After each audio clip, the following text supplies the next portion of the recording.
Alright. First off, sorry for taking well over a month to do another review. If there's anybody out there that has been anticipating this next one, I apologize. Yeah. I really don't have a good excuse, so I'm not even gonna bother. Yeah. On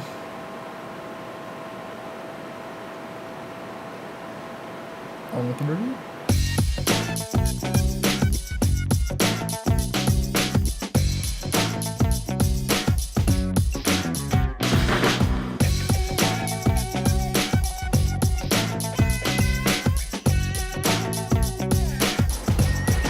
Okay, last year in The Spectacular Spider-Man, a cop puts on a mask and calls himself the Sin Eater and shoots Captain Jean DeWolf, a judge, and a priest with a shotgun. Then he goes to Jameson's house to shoot him, but he's on vacation. Only Betty is there. He shoots her. Issue number 110 of Spectacular Spider-Man, The Death of Jean DeWolf, conclusion. All my sins remembered.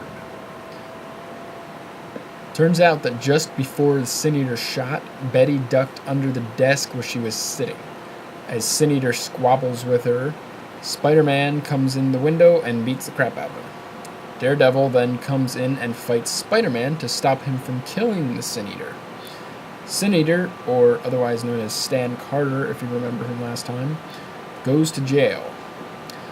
Daredevil reveals to Spider-Man that he knows he's also Peter Parker, and then he reveals that he's Matt Murdock. And he tries to convince Peter that the system, meaning the courts and justice and all that, works, and he should trust in the courts. And then, issue number 10 in Web of Spider-Man. There, but for fortune. An old war hero named Dominic Fortune is attacked by some goons of a former enemy. He wants to find his old partner / love interest. She's apparently in Europe. His enemy hires Shocker to kill him, and with a bonus for killing Spider-Man. Spider-Man helps Dominic when he's attacked by Shocker and the goons, and it turns out Dominic's old partner is now working for their old enemy. Issue number 11.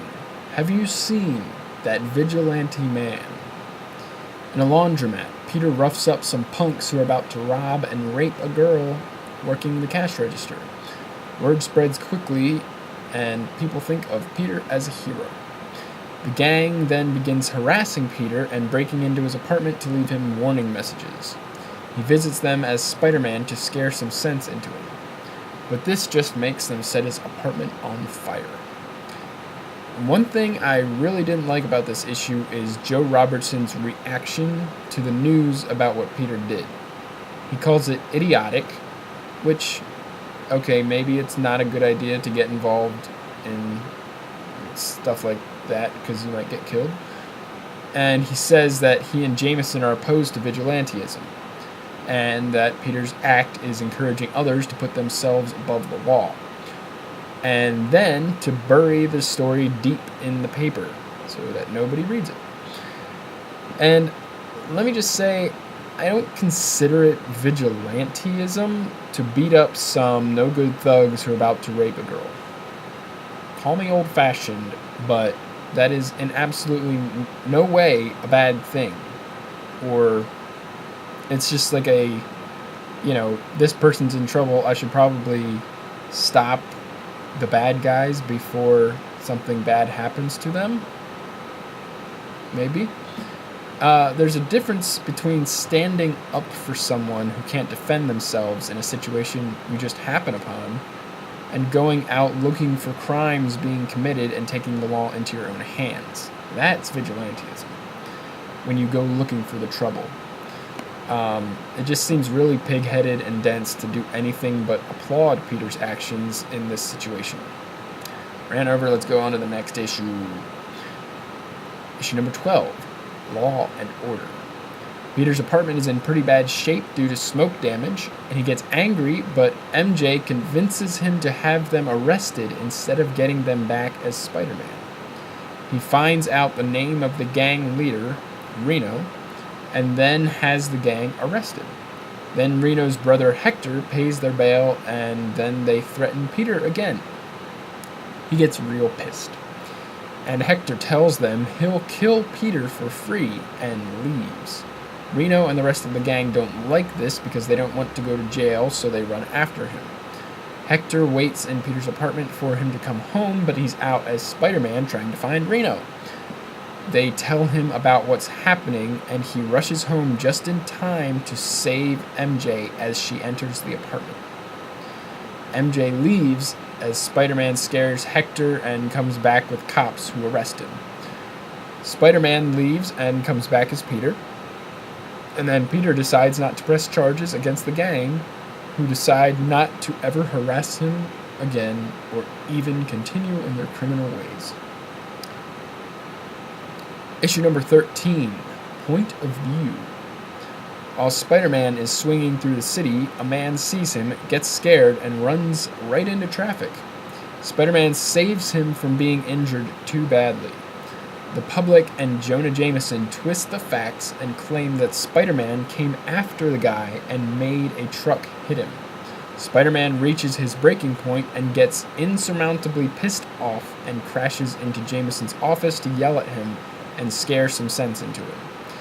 The cat has Jameson's tongue as Spidey chases him around the office and grabs him and yells in his face.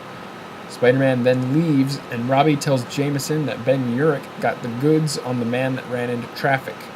He's a con man and thought Spider-Man was about to bust him. Jameson tells him to run the story, and when he's alone again, admits to himself that maybe he's wrong about Spider-Man. Issue number 272 of Amazing Spider-Man.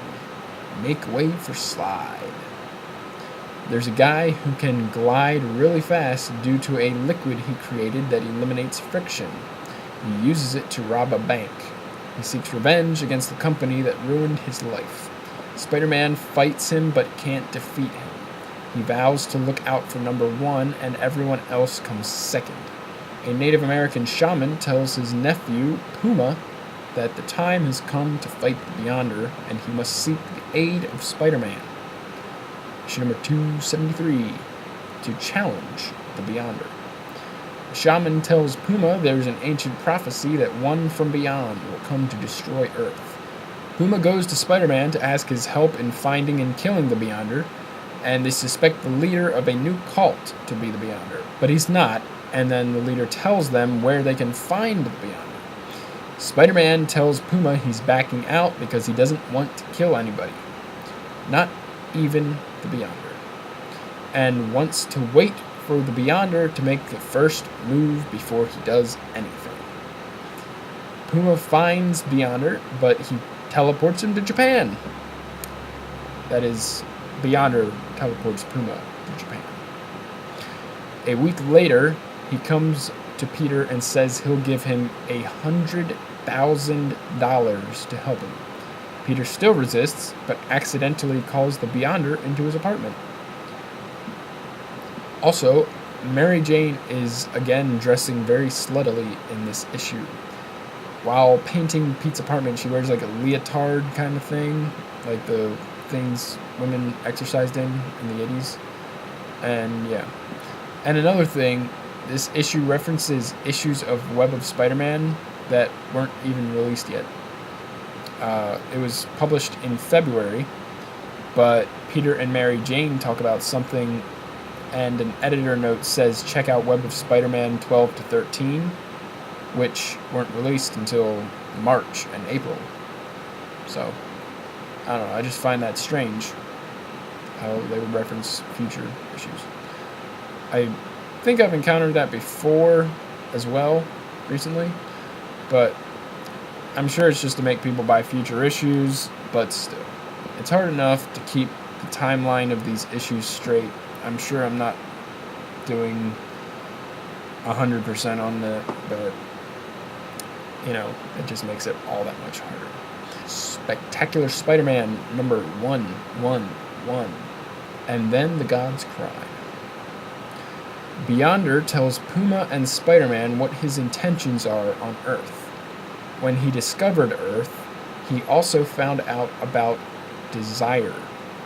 This made him feel incomplete, and he came to Earth to find a way to be complete again. He helped people find their role in life. Puma's role in life is to kill the Beyonder, so Beyonder decides he must die at the hands of Puma to become complete. When Puma confronts him in a nightclub, Beyonder gives him the power to kill him. When Puma goes to strike, he doubts himself and his role and becomes normal again, causing only a minor wound. Beyonder then says they've both failed and teleports elsewhere. Issue number 274 of Amazing Spider-Man. Lo, there shall come a champion. After an alien fleet of spaceships attacks the Beyonder, he wipes them and every trace of their species from existence. Then he decides to completely erase the multiverse from existence, and he goes to a being called Mephisto, who convinces him to take part in a wager. If Mephisto's champion Spider-Man can hold fast to his fulfillment and morals while under the attack of Beyonder's champion Zarathos, aka the living spirit of vengeance, the multiverse will be spared destruction for 24 hours. If not, the multiverse is annihilated. And if you don't know what the multiverse is, it's everything. Beyonder sends Zarathos to Earth, where he torments Spider-Man on his way to save Kingpin from an assassination attempt, with visions of past loved ones that he has failed in some way, and tries to convince him that all his efforts are worthless and that he should just live for himself. He fights his old foe Green Goblin, and then fights Zarathos himself, who calls himself many names like Ravager of Souls. He takes off Zarathos' mask and sees Uncle Ben. Spider-Man struggles to maintain his sense of responsibility and knocks Zarathos' block off. Then he saves Kingpin from being assassinated. Beyonder honors the wager and spares the multiverse from destruction for 24 hours. This was a really crazy and awesome issue. It really shows how freaking resilient Spider-Man is and how persistent he is with the ideals that he feels are important. It is my belief that Spider-Man is absolutely and undoubtedly the most persistent hero and does not give up no matter what. Regardless of the other superheroes who are much stronger or more intelligent or whatever, he is the best and strongest because of his unrelenting willpower. He will never give up until he is dead. And that's how he wins against the much stronger foes that he has faced, like somebody who has the power to destroy the entire existence of everything. Issue number 275 of Amazing Spider-Man, The Choice and the Challenge. Hobgoblin and Rose put more pressure on local thugs as they aspire to take over Kingpin's grasp on the city. Flash and Shashan's relationship becomes even more strained, and Shashan leaves after Flash slaps her. Ned Leeds confronts Flash about him seeing Betty, and Flash punches him. Peter tells MJ how he became Spider-Man, and that he wants to give it up for good because he's hurt too many people. MJ convinces him to continue being Spider-Man, even though she worries about him being in such danger all the time. Betty asks Joe to stop sending Ned on the undercover assignments that have been keeping them apart and putting a strain on their marriage. Joe doesn't know anything about such assignments. Hobgoblin wants revenge against Spider-Man and takes Shashan hostage at a bus terminal to lure him out. Spider-Man saves Shashan, but after fighting a while, Hobby eventually knocks Spider-Man out. Issue number 276 of Amazing Spider-Man, Unmasked. Spider-Man is just playing possum and jumps out of the way just in time to avoid Hobgoblin's finger blasters. Probably a better name for that. Hobgoblin escapes. Flash visits Shashan in the hospital, then gets interviewed by a newswoman and calls Hobgoblin a coward. The Fly escapes from his mental hospital but gets shot down by some guy. Set up for a future story, I suppose. But not really, because I didn't see anything for the rest of the year. Spider-Man finds Hobgoblin again, and they fight until Hobgoblin blows up a furnace. Spider-Man finds him and unmasks him, only to see that it's Flash Thompson. But the final panels reveal that the real Hobgoblin framed Flash and is still at large. This makes the second time that he has made people think that somebody else was the Hobgoblin. Not bad. Not too bad at all. Issue number 112 of Spectacular Spider-Man. You never make a sound. It's Christmas Eve, and Peter feels really down in the dumps because he's all alone and everybody seems to have other plans for Christmas. The Black Cat dons her costume again and stops some thieves from stealing some mink coats, and then gives the coats to some homeless woman. Joe Robertson's son is now married, but hasn't told him yet. The Santa that has been going around stealing from people in the middle of the night robs the girls next door to Peter, and he changes to Spidey and chases after him only to lose him. Peter then gets invited to Aunt May's for Christmas breakfast. Outside, a Santa with a knife lurks, but decides to save killing Pete for another day. Issue number 113 of Spectacular Spider-Man, Mayhem. A while ago, one of Aunt May's boarders named Ernie was on a subway when some punks tried to rob him.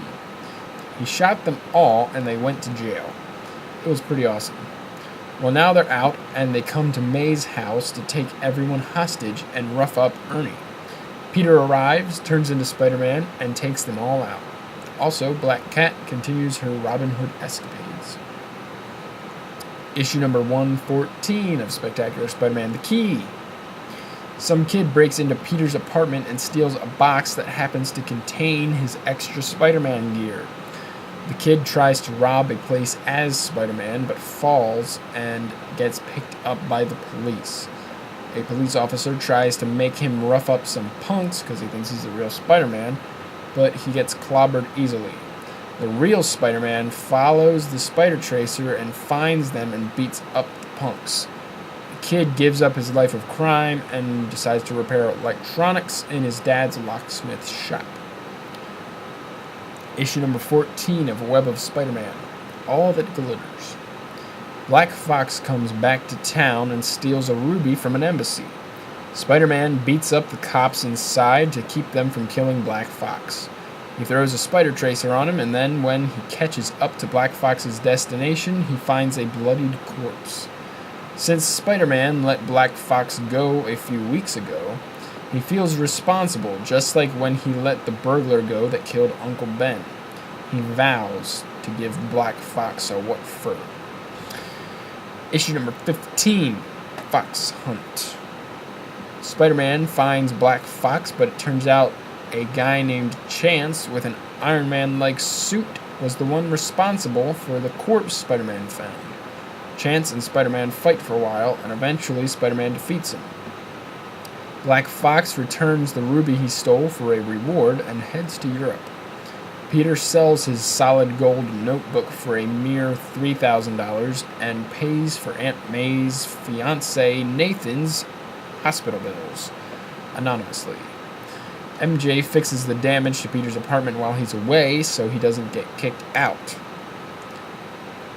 Issue number 277 of Amazing Spider-Man, The Rules of the Game, and Cry of the Wendigo. There's two stories here. First, Spider-Man gets a call from Matt Murdock, who has lost everything. He claims Kingpin found out his secret identity and has ruined his life. Spider-Man goes to talk to the Kingpin, but the conversation proves worthless. And in the second story, Cry of the Wendigo, Spider-Man wakes up in the middle of the night to a blizzard blowing in through the window.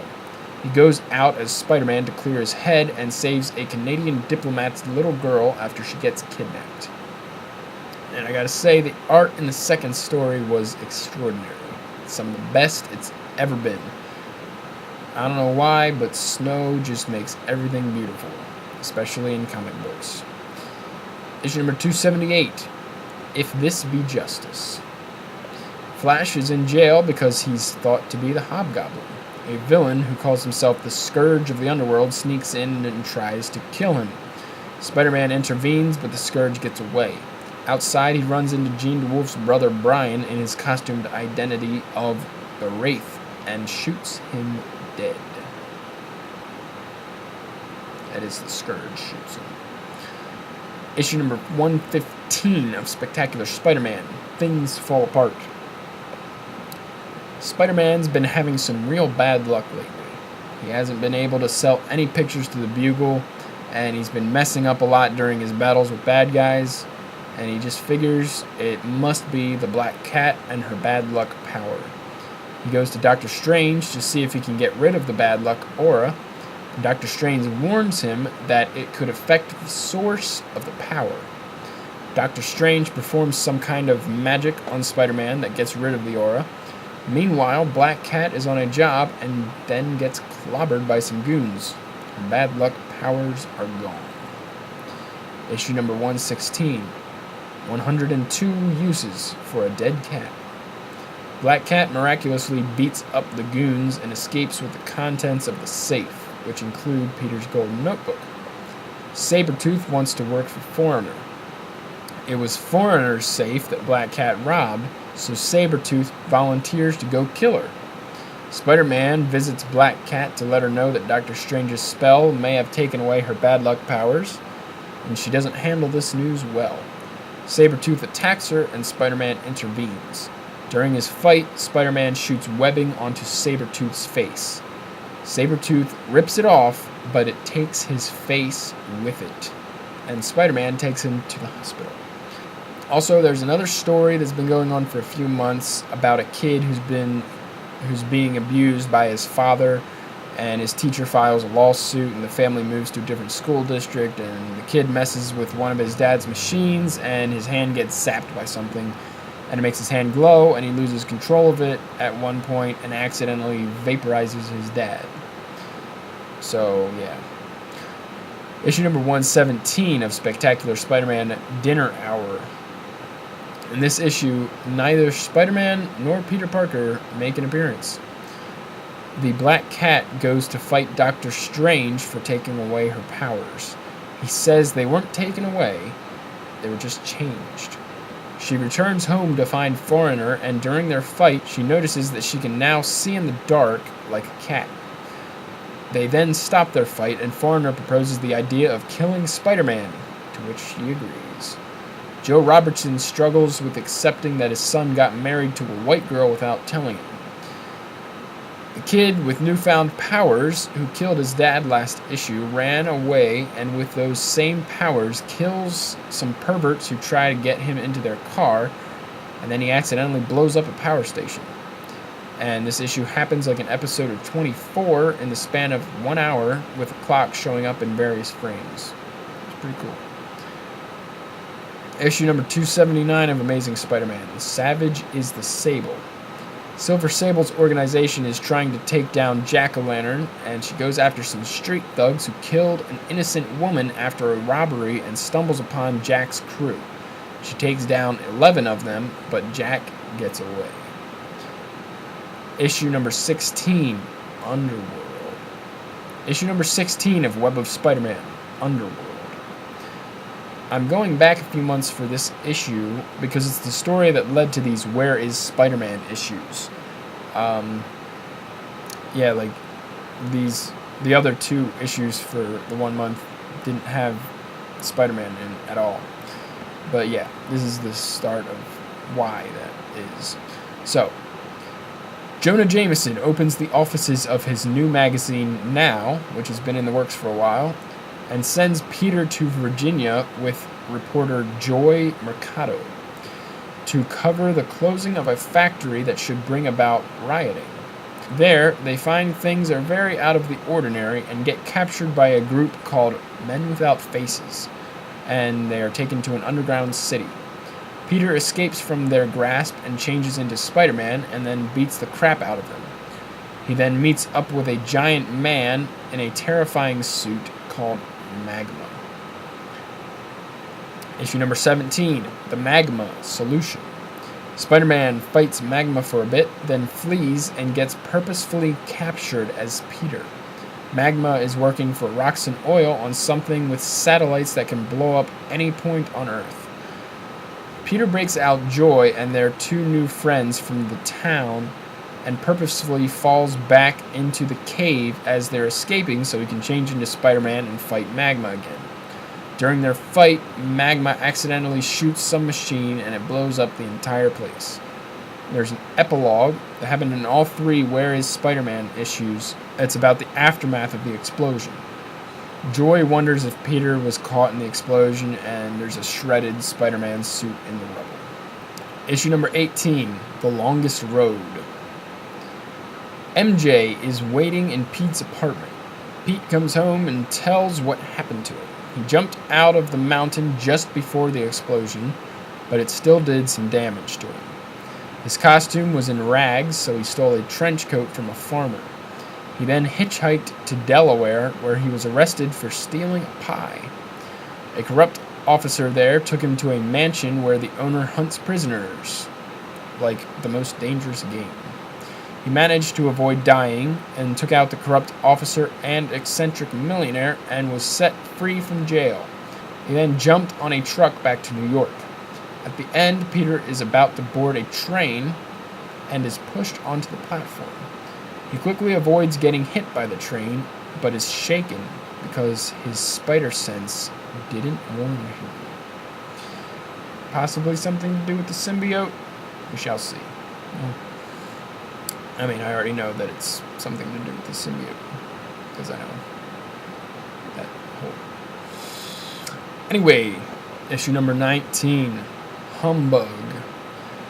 A strange man with an obsession with insects creates a suit that amplifies the sound that different insects make. He shoots the sound from his fingertips, and different tones have different effects. He tries to rob a bank. Spider-Man stops him. Jameson sends Peter and Joy to Europe to cover the hot topic of terrorism happening there for his Now magazine. Some terrorists plan to blow up the flight that Peter and Joy are supposed to get on in the morning. Issue number 20, Little Wars. When Peter and Joy arrive in London, some terrorists accidentally set off their explosives too early and don't kill their intended target, but they do manage to hit a bunch of innocent bystanders. Peter and Joy go to their hotel rooms to prepare for a speech that they're supposed to cover the next day. Joy meets an informant that night to get info about Roxxon Oil's connection to the terrorism. Peter goes out as Spider-Man and uncovers some info about the terrorists' next plot. At the speech the next day, Peter is suspicious of some sewers and goes to check them out as Spider-Man and discovers the terrorists and a bunch of dynamite under the Parliament building. He foils their plot, and then Peter and Joy figure out they've only scratched the surface and have to go to Ireland to uncover more info. Jonah hasn't covered expenses for that, but they decide to go anyway. Issue number 21, The Enemy Unknown. Pete's back in New York with a cold. He hears about somebody who impersonated Spider-Man and robbed a jewelry store and goes out looking for him. He eventually finds him and finds out that he tried to stop some bank robbers a while ago, and they took a hostage when Spider-Man showed up, and they panicked and killed him. The hostage's sons are pulling this elaborate stunt to try and discredit Spider-Man, but then they realize it wasn't his fault and everything ends up peachy. And then Joy snaps Peter out of a daydream, and apparently he's on a boat to Ireland and it was all a dream. Then as Pete and Joy drive towards Belfast, they see something shocking that the reader doesn't get to see. and that will be continued next year. Issue number 280 of Amazing Spider-Man. Introducing the Sinister Syndicate. Jack O'Lantern arranges a meetup with Silver Sable. She asks Spider-Man to go with her. They both know it's a trap. Jack O'Lantern doesn't show up, but instead sends Rhino, Hydro Man, the Beetle, Boomerang, and Speed Demon to battle them. Spidey and Sable hide under a roller coaster to form a plan. But the Sinister Syndicate knocks down the whole darn thing and have them surrounded. Meanwhile, Jack-O-Lantern tries to horn in on Hobgoblin's job with Rose, and Hobgoblin, unmasked but face obscured, goes into the street and runs into Mary Jane. Apparently, he's somebody that she knows. The plot thickens, as they say. Also, Sandman is trying to live a peaceful life in the suburbs, but notices the falling roller coaster and decides to go investigate. Issue number 281 of Amazing Spider-Man. When Warriors Clash. The Sinister Syndicate surrounds Spidey and Silver Sable and are about to pound the living snot out of them. Sandman shows up and starts beating up the Sinister Syndicate. Spidey and Sable get free and start battling as well. Jack-O-Lantern breaks Flash out of jail thinking he's the Hobgoblin, but the real Hobgoblin comes to him, calls him a fool, and fights him. Eventually, Jack escapes. Also, Flash Thompson escapes from where Jack tied him up and is now on the run from everybody. Spider-Man, Sable, and Sandman hold their own against the Sinister Syndicate, and the SS run away because they don't want to fight Spider-Man anymore. But they'll be back. During the fight, Rhino hit Spidey pretty hard, and it left him in pretty bad shape. Issue number 282, The Fury of X-Factor. J. Jonah Jameson hires the group X-Factor to find and capture Spider-Man. X-Factor consists of Cyclops, Beast, Angel, Iceman, and Marvel Girl, aka Jean Grey. X-Factor finds Spider-Man as he's trying to look for Flash. They fight, but in Spider-Man's weakened state, he ends up passing out. X-Factor realizes he's not a menace, and for some reason, they don't think he's a mutant. And they let him go and give Jameson back his money. Joe Robertson finds some possible evidence in pictures that Flash might not be the Hobgoblin. Issue number 118 of Spectacular Spider-Man, Ashes to Ashes. Little Alex, the kid who gained superpowers and accidentally killed his abusive father, is on the run, and some cops approach him with intentions of taking him to school, but he blows up their car. Spider-Man shows up soon after and finds the kid. S.H.I.E.L.D. gets wind of the situation and sets out to kill the kid. Yes, kill the kid. Spider-Man tries to protect him.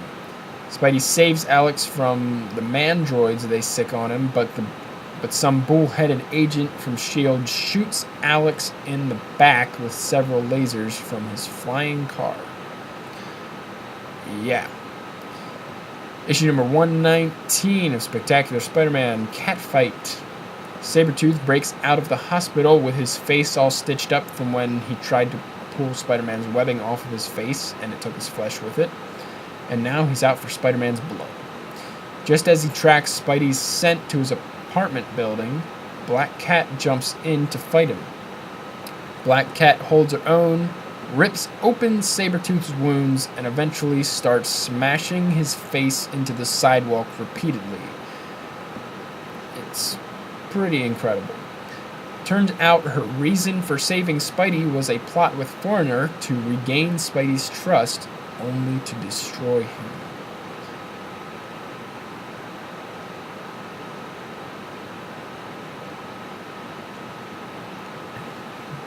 Issue number 120, A House is Not a Home. A new landlord of a building is trying to jack up the rent and force the old poor tenants out by hiring a gang to strike fear in them. After an old man gets killed by the gang, Spider-Man beats up the gang and scares them into confessing and implicating the landlord. Issue number 121, Eyewitness. This issue is a rendition of the movie Rashomon, where everybody tells the same story, but they all have very different memories of it. Peter, MJ, and Jameson were in a bank while it was being robbed, and they all tell their very different versions of the story to Robbie Robertson. In MJ's version, everybody thinks she's the most beautiful woman ever, and in Jameson's, he's a hero, praised by everyone, and Spider-Man is a criminal. Peter's is much more down-to-earth and upsets Jameson for making Spider-Man out to be the good guy. Issue number 283 of Amazing Spider-Man, with foes like these. Spider-Man runs into Titania and Crusher, aka the Absorbing Man, while he searches for Flash. He fights them for a while, but has to leave when Crusher picks up an airplane full of passengers and threatens to destroy it if Spidey doesn't leave them alone. And now the annuals. The Amazing Annual Man of the Year. In the year 2015, Arno Stark is the new Iron Man. He's building a nuclear bomb of sorts for the military, and his wife and son come to visit him at the lab. While he's out, a terrorist named Robert Saunders threatens that if they don't make the existence of the bomb known to the public, he'd destroy Stark Enterprises. So he infiltrates the building and arms the bomb with the intention of just making them sweat, fully intending to disarm the bomb at the very last second. And then he locks Stark's wife and kid in the room with the bomb. The room is rigged so that nobody can enter without detonating the bomb.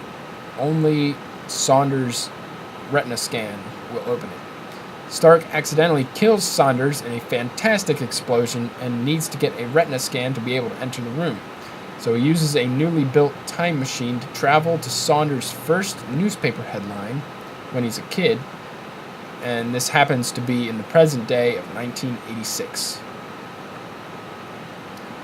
He has 20 minutes to find Saunders and get the scan before the bomb explodes in his time. But of course, just as Iron Man is about to scan Saunders' eye, Spider-Man picks a fight for no reason at all. He snatches the retina scanner and takes the kid and runs for the hills as Iron Man chases after, blasting everything to Kingdom Come. Eventually, his blast is really close to the Saunders kid and he's hit with a bunch of glass. This pisses off Spider-Man, who then beats the living daylights out of the new Iron Man. Eventually, Iron Man gets sent back to the future, having run out of time, and when he gets there, the bomb has exploded and Stark Enterprises is a pile of rubble. Iron Man's family, friends, co-workers, and livelihood are destroyed entirely. Annihilated, you might say. And it turns out the newspaper article about Saunders was actually about the fight between Iron Man and Spider-Man. If Iron Man hadn't shot at Saunders in the first place, everything would have turned out okay. And if Iron Man would have never gone back in time, everything would have turned out okay. And if Spider-Man hadn't done what he always does and hadn't started a fight for no reason without finding out what was going on, everything would have turned out okay. But these things altogether turned out to be one horrible mess for everybody. And I really, really hope that Spider-Man stops this stupid habit somewhere in the near future, because it really pisses me off, and it is my biggest problem with him at this point. He just will automatically start fighting somebody without thinking or talking to them, when most of the time, if he would have just been like, hey, what are you doing? They would have answered. And second of all, Iron Man is a hero, so why pick a fight with him? Maybe he's obviously doing something important or good. I don't know. It's just these writers, I don't know. Anyway, Spectacular Annual Ace 2, a sequel to the Spectacular Spider-Man Annual for 1985, which was called Ace. Ace is an ex-gang leader who is now supposed to testify against his brother and old gang for murder. Peter is assigned to take pictures of him for the Bugle. And Peter remembers their last encounter and how Ace got the better of him and anticipated his movements and dodged every one of Spider-Man's blows. Ace also messes up Peter's spider sense. So Peter goes to the trial and sees Ace testify and then leave before questioning's done and knock out 2 cops at the door. Gets himself in pretty big trouble. This causes his brother to be set free due to lack of evidence. Spider-Man catches up with him, and this fight is just as unsuccessful as the first, and the only time he lands some hits is when Ace lets him. Then Ace stabs him in the heart with a retractable blade, i.e. not harming him, just to show that he could have killed him. Then, as an old gang member is about to shoot him, Spider-Man saves Ace, but suspects that Ace knew about the guy and let Spider-Man save him for some reason. This man, Ace, who looks like 80s era Michael Jackson, and is kind of modeled after him, I read, cool to the max, and he's shrouded in mystery and probably has superpowers, but this is the last we will ever see of him for some reason. And it's a real shame, because he's pretty cool. And the Web of Spider-Man annual. Wake me up, I gotta be dreaming. Warlock, a robot alien who's part of the New Mutants, wants to experience real life instead of TV and goes to New York City to experience it. He runs into 2 scientists who do some experiments and end up making him turn into a robotic Godzilla who terrorizes a few blocks but is just trying to keep from exploding. He eventually changes into a rocket and shoots off and explodes in the sky where nobody gets hurt. Then he falls back down in ooze form, and the scientists and Spider-Man get him back to normal. The experience teaches everybody a lesson, and also Warlock is pretty awesome. I'd like to see more of him. There was also a second story in this one, a very much shorter story, called You're Lying, Peter Parker. Peter dreams about a disastrous visit with Aunt May where his Spider-Man enemies keep showing up and he has to keep coming up with excuses for why they're there. So, well, it's a pretty jam-packed year. I'd say there was definitely some really good stuff. Overall, it was okay. But yeah, there was a few pretty awesome stories and awesome artwork and everything. So yeah, I liked it. This next year, 1987, should be really awesome. It happens to be my birth year, and also has the classic Kraven's Last Hunt storyline, and Life in the Mad Dog Ward, and some other things that I won't spoil right now, even though you probably already know them. So yeah, the next one should be pretty good. I will see you hopefully in less than a month with the next one.